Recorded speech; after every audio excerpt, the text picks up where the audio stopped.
Hi, today we're going to talk about simplifying algebraic expressions. So we're going to use a spreadsheet. We're going to use a slideshow for this. So identify the parts of an expression. So the first thing we're going to talk about is when you have an algebraic expression, each part of it has a specific term or a specific purpose in it. So a term is each part of the expression. Like terms contains the same variables to the same power. And coefficients are the number part of a term. So when you have 3x, it would be that 3 in front of the x. And constants is a term without a variable. It's just a number all by its lonesome. So here's an example. If you have 6n minus 7n minus 4 plus n. So what are the parts of this? Well, the terms are 6n. The negative 7, the negative sign, which you would think of as 6x minus 7n, 6n minus 7n, that negative really goes with that 7n. It belongs to that term. Then minus negative 4, same with that one, is that thing that you think of 7n minus 4 is really the negative sign goes with the 4, with the term 4, and then n.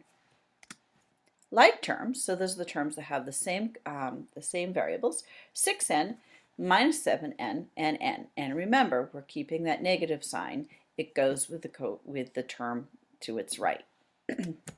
And coefficients, those are the numbers that are next to the variable. So 6n, the coefficient of that is 6. The coefficient to negative 7n is negative 7, and n does have a coefficient. We don't write it because it's not really done in math, but it is a 1. It's understood that there's a 1 next to that n. And then constants, that would be the negative 4.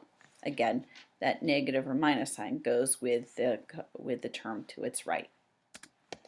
So let's see if you've got it. Try this one by yourself. Pause the video and see what you get. Okay, welcome back. So terms in this expression are 9y, negative 4, negative 11y, and 7. Those are all the individual terms. Remember, what you think of as operations become positive or negative signs that go with the term to its right. Like terms, so those are the terms that are like. 9y and negative 11y are like terms, and negative 4 and 7 are like terms. They're constants.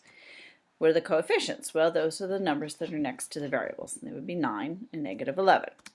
And then constants, those are the numbers all by their lonesomes, which is negative 4 and 7. Hope you got that one. Let's try another one. Let's try this one. Pause the video, try it, and see what you get. Welcome back. So terms are 3x, 2, negative 10, and negative 3x. Those are all the individual terms. Again, keeping that operation to the term to its right, so which gives you the negative 10 and the negative 3x. Like terms, those are the terms that are alike or similar. They have the same, either they're a constant or they have the same variable to the same power. So 3x and negative 3x are like terms, and 2 and negative 10 are like terms. Coefficients, those are the numbers that go next to the variables. That's a 3 and a negative 3. And the constants of this expression would be 2 and negative 10. Okay, so now that we're able to identify all of these parts of an expression, now we want to start combining them and being able to write expressions in their simplest form. In other words, there's no parentheses, there's no duplicates and variables, and all the constants are gathered. So if we have 4y plus y, how can we write that in the simplest term? Well, 4y and y are like terms. So if we take 4y and you add it to y, now remember, we're thinking about that y is actually, there's the coefficient of that is understood to be 1. So let's think about it that way. So if you have 4 y's and you add it to 1 y, remember y's are variables. You don't really know what they are. They could be anything.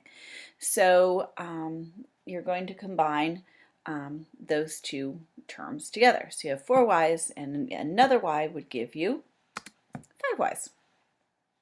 All right, how about this one? We're going to write 7x minus 2 minus 7x plus 6 in its simplest terms. So 7x and negative 7x are like terms, and negative 2 and 6 are constants. Again, remember to try to keep that operation goes with the term that's to its right.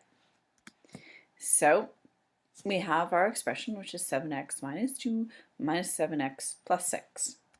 So let's rewrite it so we keep, remember, under the commutative property we can move things around.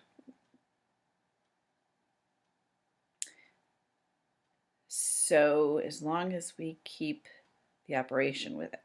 Because remember, if you think about, okay, so on the surface that looks like I broke some laws there, right? Because we know that commutative property is not true if it was subtraction or division. But when you say minus 2, you really can think of that as adding a negative, so it would be 7x plus a negative 2 plus a negative 7x plus 6. So that's how I was able to move them around. So I have 7x, and I'm subtracting 7x from that, and then I have negative 2 and a 6, and we're going to combine those terms.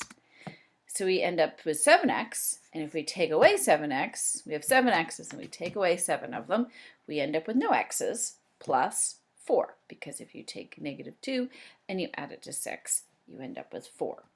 And we can really think of that as 4. Okay, got it. Here, you try them. So now you have 4z minus z. So pause the video for a second and see if you get it.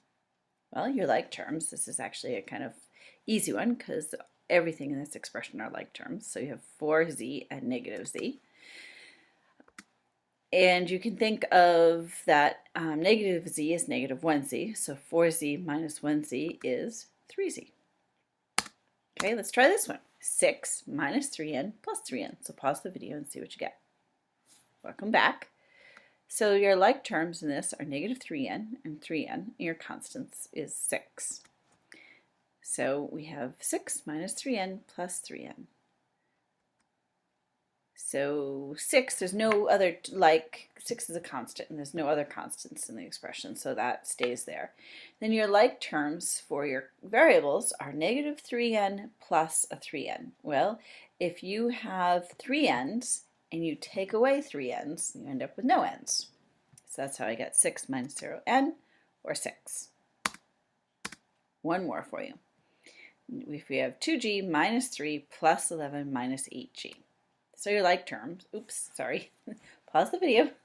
So your like terms are 2g minus 8g, and your constants are 3 and 11. Okay, so remember, here's your original expression, and I moved it around, but as long as I kept that negative sign with the variable, then that's how I can do that. Because remember, that would really be 2g plus a negative 3 plus 11 plus a negative 8g. So that's how I could move that 8g and negative 8g. So 2g minus 8g, if you have 2g's and you take away 8g's from it, you're going to end up with negative 6g. And then if you have negative 3 and you add 11 to it, you're going to end up with 8. And that's how you got that. Good luck. Have fun.